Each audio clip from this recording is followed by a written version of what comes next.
5 days of faith. Hopefully you enjoyed yesterday where we talked about the meaning of faith. Hopefully you enjoyed that illustration.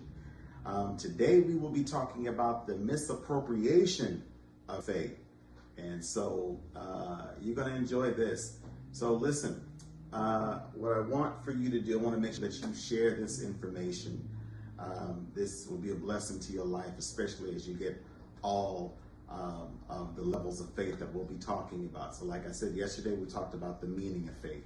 And basically what we said, that faith is the substance of things hoped for. So faith is the substance, and it's also evident. So faith is a substance, and it's also evident. And so that's what faith is. And so faith is not the result of the thing, but it is the substance of the thing that you're going for. But today, we're talking about misappropriation of faith. And that's important because too often people come to a place where they are believing they're doing something by faith, not even understanding that their faith has been misappropriated. The word misappropriation or misappropriated it talks about, or the idea of it is embezzlement, theft, something being taken or being put in the place where it should not be put. And so that's why we say misappropriation of faith. And so what happens is that faith has been given to each and every one of us, the Bible says, is that each of us have been given the measure of faith. However, when you have been given the measure of faith and you have taken that faith and you have placed it in the wrong place, then you will not get the result out of it that you want. We say this all the time, that when a person does not understand the purpose of a thing, abuse is inevitable. And oh, how we have abused that term, I'm doing something by faith. And so if you're not doing it by faith, if you're not gaining or collecting your substance or believe before you even see it, that it is so, that it is evident. And so when things happen and we say we're doing something by faith and it doesn't happen the way that we want to, see it happen, then what we end up doing is aborting our faith.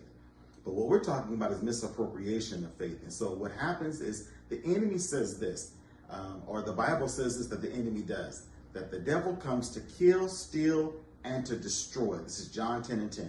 That the devil comes to kill, steal, and destroy. The enemy comes to kill, steal, and destroy. But God has come, Jesus has come, that we may have life and have it more abundantly. Amplified talks about to the full. It even talks about life worth living. So we see that the enemy is trying to get us to a place to where we take our faith and misappropriate it. Listen to this. The Bible says this, is that we are supposed to walk by faith. The Bible says this on many accounts, that the just lives by faith. And so if you have been given faith that God has given you, if the enemy can go and trick your mind or trick you into taking what has been given to you and misappropriate it, then you can lose confidence in it. And if you lose confidence in the thing that you're supposed to be walking by, how are you going to live a life that God has promised? Life more abundantly. And this is what I've seen so often, where we've all come and we've lost this idea that we can live an abundant life when now faith is the substance of things right now, y'all. We can live an abundant life right now. And so what do we have to do? We have to go do an audit on our faith and make sure that any faith that we have is not misappropriated, that our mouth is speaking in faith, that our actions, that we are walking, as the Bible says, by faith, that we are thinking in faith. The Bible says that, look, that the just, listen, that the just lives by faith. And this is what we're all supposed to do. So again, let's go over this one more time and make sure that you get this. You have been given the measure of faith. I have been given the measure of faith.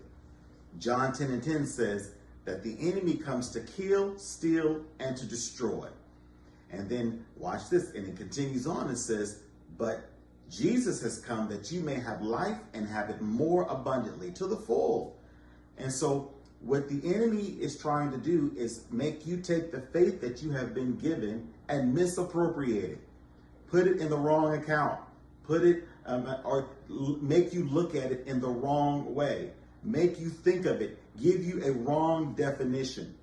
To define a thing gives you the power to fulfill a thing.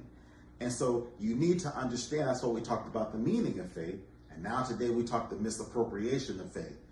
If you have misappropriated your faith, you need to go, like I said, do an audit on your faith, get your faith right back to where you understand what it means, how to apply it, and then do exactly what God says. Walk by that faith. And when you walk by that faith, let me tell you something. You will have what you say. It will, what you are saying, and it is in faith, then you'll see yourself having it. Because when you're asking, you'll begin to start asking in faith and not just asking from some type of a fairy tale that you may think that is faith. Now, as I get ready to close this thing out, a lot of people, as I talked about yesterday, distort the meaning of faith as though it's a denomination or something like that. Again, this is all the trick of the enemy. No, without substance, you have no faith. Without evidence, you have no faith. Your substance is your evidence. Your substance are the small things that come together to make the whole of your faith. Do not misappropriate it. You need to go and make sure that you get everything in order. Do an audit over your faith, and so that you too can walk by faith and not by sight. This is Pastor Darren Bear, and I hope this has been a blessing unto you. And so tomorrow we'll be dealing with my faith. Remember, we've already dealt with meaning of faith.